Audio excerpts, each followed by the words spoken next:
اچھا، تو آج کے اس نئے تفصیلی مطالعے میں خوش آمدید۔ آج کا موضوع بہت ہی خاص، گہرا اور ہماری روزمرہ زندگی سے جڑا ہوا ہے۔ ہم قرآن پاک کے 21ویں پارے کا ایک گہرا تدبر کرنے جا رہے ہیں۔ بالکل ہمارے پاس آج گفتگو کے لیے جو نوٹس اور جو ذرائع موجود ہیں وہ سورۃ العنکبوت، الروم، لقمان، السجدہ اور الاحزاب کے ابتدائی حصوں پر مشتمل ہے۔ ہمارا مشن صرف ترجمہ بیان کرنا نہیں ہے، بلکہ یہ سمجھنا ہے کہ انسان مشکلوں میں ثابت قدم کیسے رہے، کائنات کی نشانیوں کو کیسے سمجھیں اور سچے ایمان اور منافقت میں کیا فرق ہے۔ بالکل، اور دیکھیں یہ سمجھنا بہت ضروری ہے کہ ہم جن تحریروں پر بات کر رہے ہیں یہ محض کچھ روایتی مذہبی احکامات نہیں ہیں۔ ہاں، ایسا ہی ہے۔ اگر ہم ان کو گہرائی سے دیکھیں نا تو یہ انسانی نفسیات اور دنیا کی تاریخ کا ایک انتہائی حیران کن تجزیہ پیش کرتی ہیں۔ آج کل اگر ہم موجودہ حالات پر نظر ڈالیں تو یہ شدت سے محسوس ہوتا ہے کہ امت نے قرآنی تعلیمات کے اس گہرے فہم کو، اس تدبر کو بس کہیں پیچھے چھوڑ دیا ہے۔ بالکل، ہم نے ان کو صرف ایک رسمی تلاوت تک محدود کر دیا ہے۔ جی، جبکہ حقیقت تو یہ ہے کہ یہ آیات سیدھا انسان کے اندرونی بحرانوں اور جدید دور کے جو پیچیدہ ترین مسائل ہیں ان کا عملی حل پیش کرتی ہیں۔ چلیں اس کو ذرا تفصیل سے سمجھتے ہیں۔ سب سے پہلے بات کرتے ہیں آزمائش کے فلسفے اور انسانی نفسیات کی۔ سورۃ العنکبوت کا مطالعہ کرتے ہوئے جو ایک بات بہت ابھر کر سامنے آتی ہے وہ یہ ہے کہ آزمائشیں یعنی مشکلات دراصل ایمان کا حصہ ہیں۔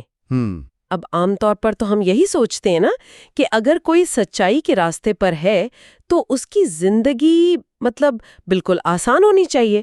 بالکل، اور جدید نفسیات بھی ہمیں یہی سکھاتی ہے کہ بس ہر قسم کی مشکل اور تناؤ سے بچو۔ ہاں، تو پھر یہاں یہ کیوں کہا جا رہا ہے کہ آزمائش کے بغیر بات نہیں بنے گی؟ دیکھیں، یہاں جو بات سب سے زیادہ حیران کن ہے وہ یہ کہ ہدایت اور ذہنی پختگی صرف جد و جہد کے بعد آتی ہے۔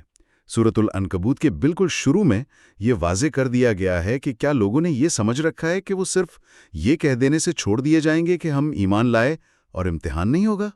یعنی صرف دعویٰ کرنا کافی نہیں ہے۔ جی، اس کو ہم مسلز یا پٹھوں کی مثال سے سمجھ سکتے ہیں۔ پٹھے اسی وقت مضبوط ہوتے ہیں جب ان پر وزن ڈالا جائے، کوئی ریزسٹنس ہو۔ ہاں، اگر ان پر بوجھ نہ ہو تو وہ سکڑنے لگتے ہیں۔ بالکل ویسے ہی روحانی اور نفسیاتی پختگی کے لیے بھی ایک دباؤ چاہیے ہوتا ہے۔ اگر انسان کی زندگی میں آزمائش نہ ہو، نظریاتی مخالفت نہ ہو، تو اس کی روح کبھی وہ طاقت حاصل نہیں کر سکتی جو اسے بڑے چیلنجز کے لیے چاہیے۔ یہ جدوجہد خود ایک راستہ بن جاتی ہے۔ یہ تو واقعی ایک زاویہ نگاہ کو بدلنے والی بات ہے۔ جو رکاوٹ ہے وہی دراصل راستہ ہے۔ اور اگر اسی انسانی نفسیات کی بات کریں تو سورۃ الروم میں انسان کے ایک بہت ہی عجیب تضاد کی طرف اشارہ کیا گیا ہے۔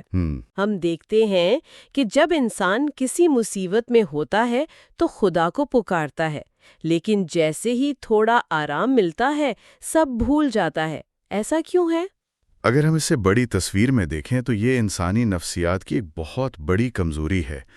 لوگ مایوسی میں تو روحانیت کی طرف بھاگتے ہیں لیکن سہولت آتے ہی اسے غیر ضروری سمجھ لیتے ہیں۔ موجودہ دور میں تو یہ ہمیں ہر جگہ نظر آتا ہے۔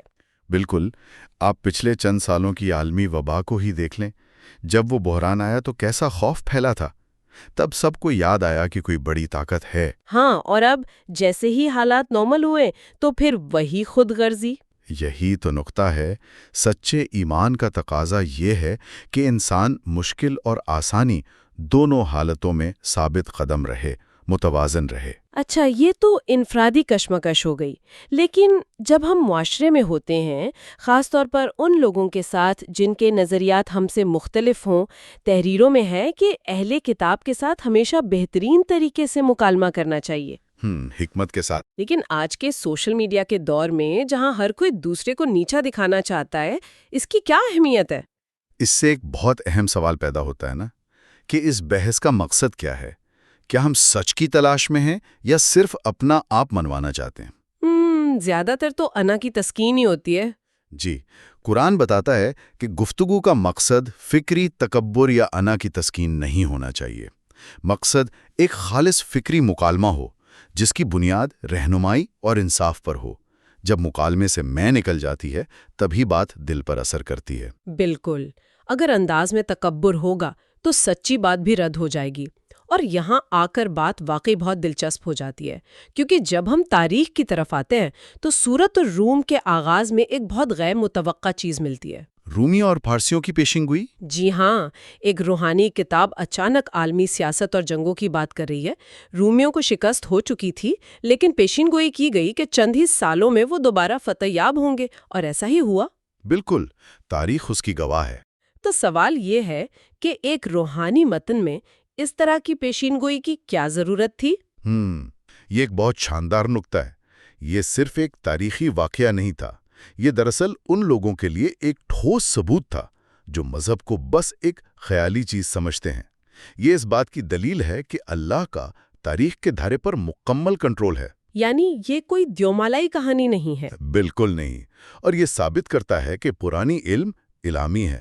تاریخ خود وحی کی سچائی کا ثبوت بن جاتی ہے۔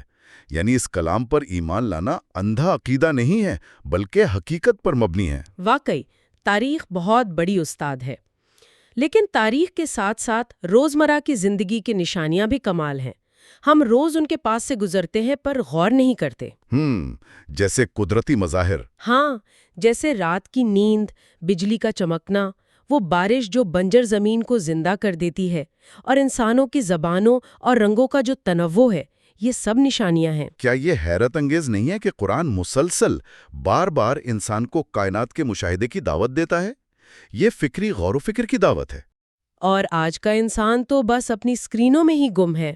بالکل، ہم نے ارد گرد کے معجزوں کو دیکھنا ہی چھوڑ دیا ہے۔ نیند کو ہی لے لیں، یہ روزانہ کی موت اور زندگی کا کیسا عجیب تجربہ ہے۔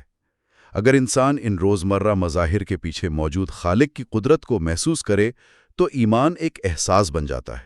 یعنی کائنات کا کوئی بھی پہلو بے مقصد نہیں ہے۔ اچھا، کائنات سے نکل کر ذرا ہم اپنے خاندانی نظام پر آتے ہیں۔ سورۃ الروم میں شادی اور رشتے کی بہت خوبصورت بنیاد بتائی گئی ہے کہ اللہ نے جوڑے بنائے تاکہ سکون ملے، اور 3 ستون بتائے: سکینت، مودت اور رحمت۔ ذرا ان کو آسان الفاظ میں سمجھائیں۔ یہ آج کے خاندانی بحرانوں کا حل ہے۔ آج کل رشتے زیادہ تر بس سطحی خواہشات پر کھڑے ہیں، اسی لیے رشتوں میں اتنی بے چینی ہے۔ بالکل، ان الفاظ کو دیکھیں۔ سکینت صرف امن نہیں ہے، یہ طوفان کے بعد کسی محفوظ پناہگاہ میں آنا ہے جہاں دل ٹھہر جائے۔ مودت وہ محبت ہے جو عمل سے ظاہر ہوتی ہے، جس میں خیال رکھا جاتا ہے۔ اور رحمت کیا ہے؟ رحمت وہ چیز ہے جو رشتے کو تب بچاتی ہے جب دوسرا شخص کمزور پڑ جائے یا غلطی کر لے۔ جب ابتدائی جذبات دھیمے پڑ جائیں تو رحمت ہی درگزر کرنا سکھاتی ہے۔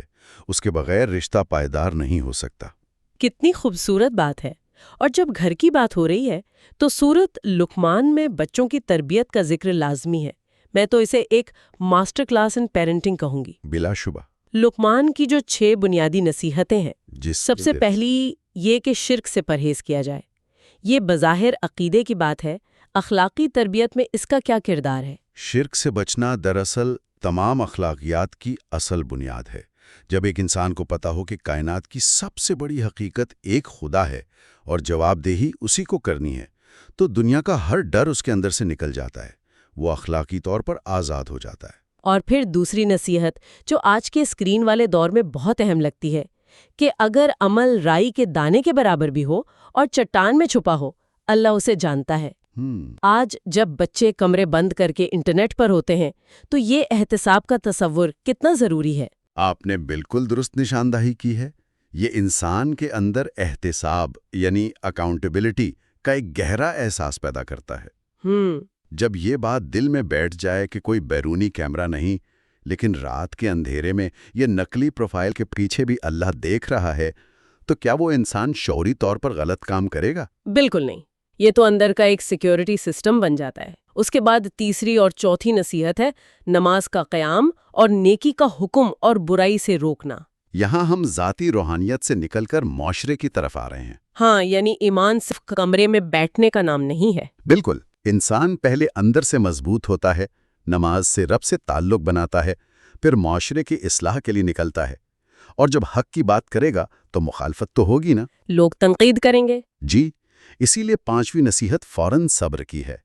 مخالفت کے طوفان میں صبر کے بغیر چارہ نہیں۔ اور چھٹی نصیحت جو مجھے ذاتی طور پر بڑی دلچسپ لگی، تکبر سے گریز۔ اس میں بہت سختی انداز میں کہا گیا ہے کہ زمین پر اکڑ کر مت چلو، آواز نیچی رکھو۔